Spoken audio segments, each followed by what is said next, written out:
All right, my friends, this is especially for those of you who are PMPs. I'm so excited, delighted on cloud nine for all of you who are certified, no matter how long ago you got certified. But I know the next question is how do I take this PMP and go to the next level? How do I get game with my PMP? And the answer is you got to know the process. I know it's like going back to the basics, but you need to ask yourself in the real world, how would I work initiating? To answer this question, you need to understand that initiating is preceded by the development of a business case. You got to know what a business case is in any interview, be able to speak to it. The business case shows the reasoning for the project, and it also gives options about solutions. And there's usually at least 2 to 3 solutions in a business case. And then you need to know, like right here on the CDC website that I've shared with everyone and their grandma, we have the project charter. You gotta feel comfortable creating a charter, putting one together, speak to it. Like if you're in an interview and someone says, tell us how you work a project, what's your process? You say things like, I ensure I understand the business case. If there's not a business case, I work with the business to develop one. I work on a project charter with the sponsor. If there's no charter, we work collaboratively, or I create one and show the sponsor and get on the same page with the sponsor and the stakeholders. So you've got to make all of this stuff pragmatic. As far as the project management plan, you want to speak to your confidence. Like, I can create a project management plan for the project. And what you have in your mind is not just the text that you've read in PMBOK, but you want to visualize this plan that I'm bringing up, and you want people to know that, yeah, I can create a plan for the entire project, and I can populate it working with a team and working with stakeholders.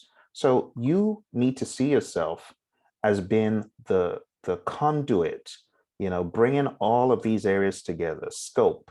So you need to see yourself creating a scope plan, a WBS, and whatever else, a schedule, cost, quality, all these things, right? You need to know the tools of the trade and feel comfortable. Like as a PMP, there's no reason why you should not be able to create a plan to drive any project. I don't care whatever the project is. And don't let people bamboozle you by making you think, well, technical world is different or this world. No, it's all the same. It's really just getting that information, working with the team, massaging it. Even if you don't understand, there's going to be people on your team that can be the subject matter experts. So don't freak out in any interview feeling you're less than ideal, but now is the time to prepare. So project management plan, feel comfortable with all the pieces of it, the project schedule. If you're not good with Microsoft Project or Smartsheet, you need to get good.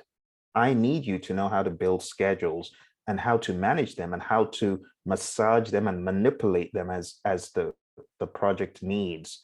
So if you're not at that level, you need to get there. Like, just get on the Praizion YouTube channel, watch a few of the videos that we have there on schedule management, in Microsoft Project and Smartsheet. Other more agile related jobs where you need to use things like Jira, learn Jira. There's so many how to use Jira. On LinkedIn, there's quite a few of these courses. So, we even have a course on Jira. The bottom line is you need to get good with these tools, my friends. You need to know them. The aspect of quality, feeling confident in quality, knowing that it's planning quality management, managing quality through audits, through regular process checks, and get good with the tools of the trade. There's a few tools that I really want you to research as a PMP. As a PMP, I want you to feel comfortable with brainstorming tools, brainstorming interviews, to be able to conduct these focus groups. I need you to be able to facilitate these. Watch my video on facilitating meetings, questionnaires, surveys, to be able to craft these and deploy them. Prototypes, feeling comfortable with prototyping, and feeling comfortable with the whole concept of observation, and conversation to be able to extract requirements. These are things that are expected of you to lead these initiatives. Facilitated workshops, which could be tricky because you've got cross-functional individuals. Remember, the focus groups, you just hear, you're able to facilitate key stakeholders. And honestly, some of these are, they're the worst because they think they know more than everyone else. But it doesn't have to be. You got to have great interpersonal and team skills to be able to interact with top execs who will be your key stakeholders in some of these focus groups. Facilitated workshops, the tightrope here is working with your cross-functional team members. This could be hard. You're working with cross-functional teams, so they're going to be varied opinions, various needs, various things that each individual wants. It could be a tightrope. And then what else? Brain writing, consensus building, being able to get a team to an agreement and knowing how to do that. Things like your use cases, know what a use case is, know what a user story is, the role, goal, benefit, know what a test script is. And of course, your requirements, traceability matrix. These are just some tools. I'll just say essential tools if you're going for any interview. When people ask you, okay, how would you work with a team to do this, this, this? These are some of the things that could be in your answers, because your job is all about facilitation. It's not about managing the people, but it's about facilitating the meeting of the mind. And then as far as the communication and stakeholder engagement, these are really big. So how would you answer questions that say, walk me through your stakeholder engagement process, or walk me through your team leadership approach, or walk me through your project management style? It could come in a variety of ways. Project management style, but really all they're asking for in this segment is how well are you able to work with stakeholders and team members in a collaborative fashion. So you need to be all over, all over this. And then another thing about these interviews, if you really want to do great in an interview, you got to have these, your go-to stories. And I can group these stories down like this. There's people, process, and business. I know you're going to laugh, but there's people stories, there's process stories, and there's business. So the people stories have got to contain team success.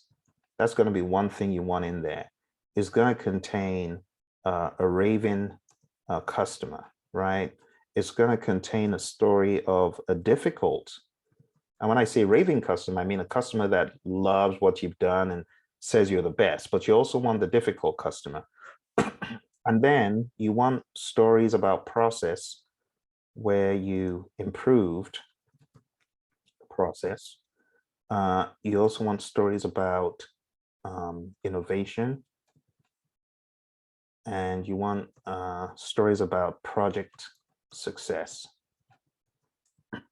These are things you just need to have handy, because when they start firing you with questions that you didn't even see coming, these are going to help you in the people aspect, process aspect, and in the business. You got to know, what does my current firm do, or my previous firm, right? The firm that's on your resume. And then you got to know, what does this firm do? You got to understand their products. You got to understand them really well.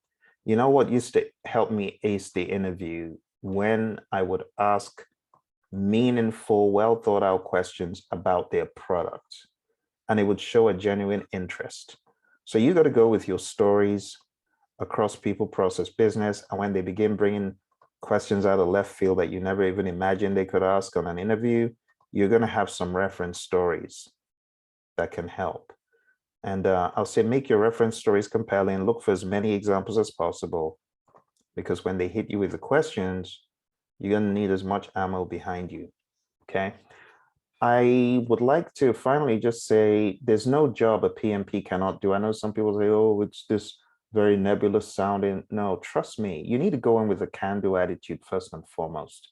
So however you have tweaked your resume, just know that you are a superhuman project manager if you let yourself be.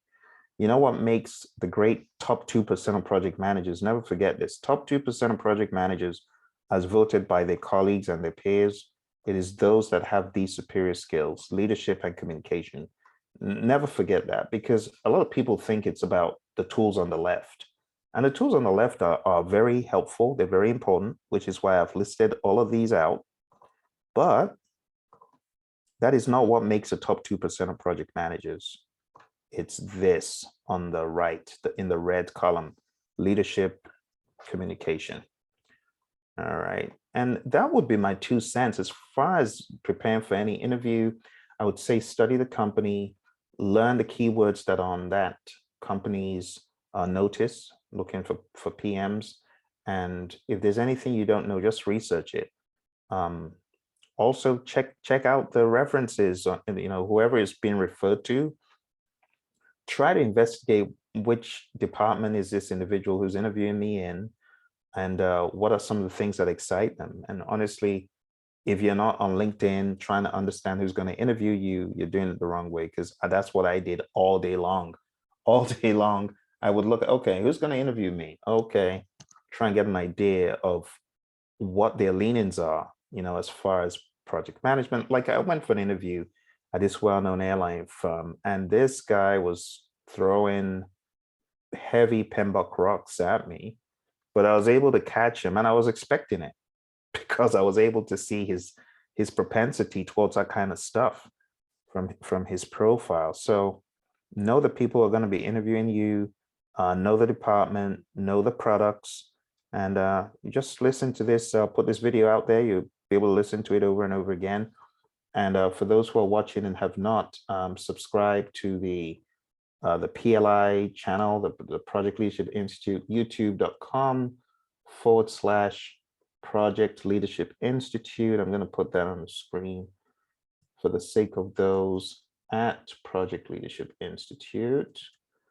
Let me put that out there for anyone who is not aware. This is a dedicated channel where we are on a mission to help people looking for work, or people who are now PMPs and are looking to take it to the next level. So we've got quite a number of videos already. Just hit the videos, and yeah, we got quite a few, at least 20 or 30 on different topics. But the ones in blue are where we cover things like explain a gap in your resume, 7 steps to land a job, and all of this stuff is all job related. Because I was there. I was that person in that seat trying to land the gig and failing to land the gig over and over again, until I decided, you know what, you got to get good with this, Phil. So I started studying, and it was just one interview after another, and I would get offers, offers I even had to turn down, so it is doable. It is possible.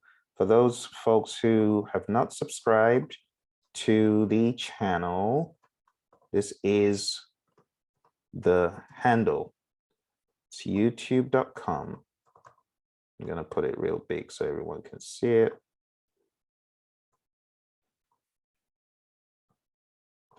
Make it a bit smaller. All right. So that's it. youtube.com/@Project Leadership Institute. And those videos will help you. Thank you, my friends. Talk to you soon.